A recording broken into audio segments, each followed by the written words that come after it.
Alright, isang magandang hapon mga taga-subaybay ni Kuya Dan TV. So kung nakikita po ninyo yan ay isang tuta. Wala pa pong isang oras dumating dito. Bigla na lang po ako sumulpot yan bigla sa bandang tagiliran ng bahay. Nag-iiyak siya. Hindi naman iyak, yung parang nagsusumamong huni ng isang tuta. Tingin ko po ay gutom. So ang ginawa natin, pinakain. After niyang makakain, natulog. O ayan na po siya.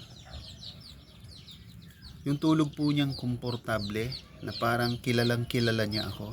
So sa totoo lang po, this is the first time na dumating siya rito. Although mayroon naman pong mga tuta si Bunso na apat kasi anak ni Rose, pero hindi sa akin ka-close yun. Pag napunta dito, ayaw pahipo. Pero ito, lumapit siya, humingi ng pagkain, tulog. Ito naman isang chicken natin. After nung natutulog siya, ayan natutulog pa rin nga, naiistorbo lang. Hinihingutuhan niya. Kinakainan niya ng pulgas. O ayan Ayan, baka umuwi na. Yun, umuwi na. Tingnan natin kung saan pupunta. Ayun. Sundan natin. Ayun. Pumunta dun sa may mga halaman. Ayun. Pero definitely hindi po siya dumaan sa gate. Hindi po siya dumaan sa gate. Dito po siya sa likod dumaan kanina. Nakalusot siya sa siwang ng bakod. Dahil maliit pa siya eh. Ayun. Sundan po natin kung saan pupunta. Definitely hindi po yan anak ni Rose kasi babae siya eh. Ang anak ni Rose, 3 lalaki, 1 babae. Ayun, nagpoops. Nagpoops mga idol Lumayo sa bahay tapos nagpoops siya. Ayun. Teka. Tingnan natin kung saan pupunta. Uwi ako bakas. Tingnan natin kung susunod. Hi there! Ayan po yung ating mga chicken. Komportable. Ayan. Tingnan natin kung susunod. Uwi tayo sa bahay. Kaninang natutulog siya, nagpapahinguto. Dito sa dalawa kanina tatanggal ng kanyang puto. Pulgas. Di ba yan ang puto? Uy! Sumunod! Ano, dito ka na? Ay. You're in good hands. Kung ano man ang buhay mo, bakit umuwi ka? Wala akong pakialam. Gusto mong bumalik kung saan ka galing, kung kanino ka, go. Kung mag-stay ka dito kay Kuya Dan, you're in good hands. Kasi pet lover si Kuya Dan. Ayan kawawa naman. Hello. Okay, hello. I-observe ko siya ngayong magdamag kung hindi siya aalis. Ayan Pinakain ko na po siya.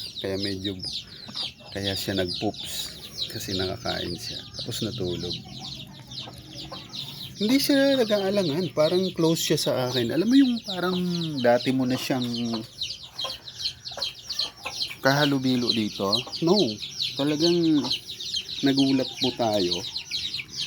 Dumating. Yan siya dumaan sa side na yan. Actually, gusto pa siyang awayin nung inahin na yon kasi dumaan sa side niya. Sabay takbo sa akin yung iyak na hikbi ba na parang nagsusumamo. Ramdam mo na humihingi siya ng pagkain. Ala, talagang may balak tong mag-stay rito. O yan, tulog yan sa may paanan natin. Okay, God bless you. Sabi ko nga, nasa mabuting kamay ka. At dito ka kay Kuya Dan, nagpakanlong. Okay, so message ko sa mga kapwa natin na mapagmahal sa hayop at yung mga tao naman na normal lang ang turing sa tulad nitong mga hayop. Okay, let us give them the benefits o yung deserving na pag-aalaga. Yung deserve nila. Kasi may purpose naman ng Panginoon bakit sila binuhay. Kung talagang balak nitong tuta na to na mag-stay kay Kuya Dan, go. Wala po akong magagawa kundi tanggapin siya dahil gusto niya rito. Okay, so grabe, talagang hindi ko ma-explain ang emotion ko this afternoon because bigla siyang dumating. Samantalang yung anak ni Rose na 4 na nandyan kay brother, yung bahay niya doon ang anak si Rose. Si Rose yung yung black na alaga natin dito. Rose pangalan nun, pangalan nung may-ari, Rose. Yan. So nanganak doon sa brother ko. Yung mga anak niya medyo malaki na ng konti rito. O siguro magkasing edaran lang nito. Hindi sa akin lumalapit. Pag napunta rito, sumusunod sa nanay kay Rose. Hindi sa akin nagpapahipo. Minsan kinorner ko doon sa isang sulok dahil gusto ko nga, sabi ko nga sa brad ko, sabi ko, tol, kukuha ako ng isa lalaki. Sabi niya, okay lang naman, wala namang problema. Kaso, nung sinusubukan kong alagaan dito, kinorner ko siya doon sa isang sulok na yun. Nilagyan ko ng mga karton na to. Ito pangharang to doon sa mga sisiw na gusto kong corneren. Nagwala. Nagwala yung tuta. Giniba niya yung mga blockade ng karton. Medyo linagyan ko pa ng mga konting pabigat. Yung alam kong hindi na nila kayang itulak. Pero nung siya magwala, dahil gusto niyang umuwi, nasira niya yung blockade niya. Sabay uwi. So ibig sabihin, komportable siya doon sa bahay ni Utol. So sabi ko, okay na. You stay there. Ang nanay mo naman every now and then andi dito. Ngayon tanghali at gabi andi dito na si Rose kumakain.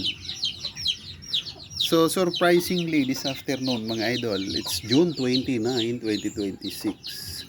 Alam ko po dumating ito rito mga 3:30.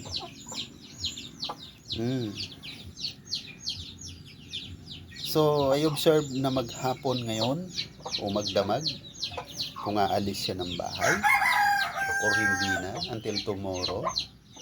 Kung may maghanap, pwede maghanap, pero hindi ako maglo-lost and found. So wala naman akong intention siyang kunin. Ay kusa siya po ditong dumating. So ang katwiran ko, kapag pumasok dito magpaalaga sa akin, aalagaan ko sila. Kung may mag-claim, of course, kasi siyempre mayroon yan may-ari. Kasi sigurado may nanay yan. Anak to eh. Yun. Ibigay natin. Kunin nila. Kasi kanila yan. So, provided na bakit lumayas, sana alagaan ng mabuti. Ayan o. Diba? Nakakaawa naman. Nangangat eh. So, pag uminit, kaya ko tong paliguan. Okay, so mula po dito muli sa munting kabukiran ni Kuya Dan at patuloy sa kanyang pag-a-adventure. Mega love shout out sa ating pong mga taga-subaybay. Sa ating pong mga masugid na taga-subaybay, maraming salamat po. Shout out sa ating mga members. Sana po huwag kayong magsawang suporta ng ating channel dahil naiiba na po ang content ng inyong lingkod. More on sa living things na po tayo. Sa mga walang sawang nagbibigay ng tulong o super chatters natin, mega love shout out. God bless you always and more power to your channel.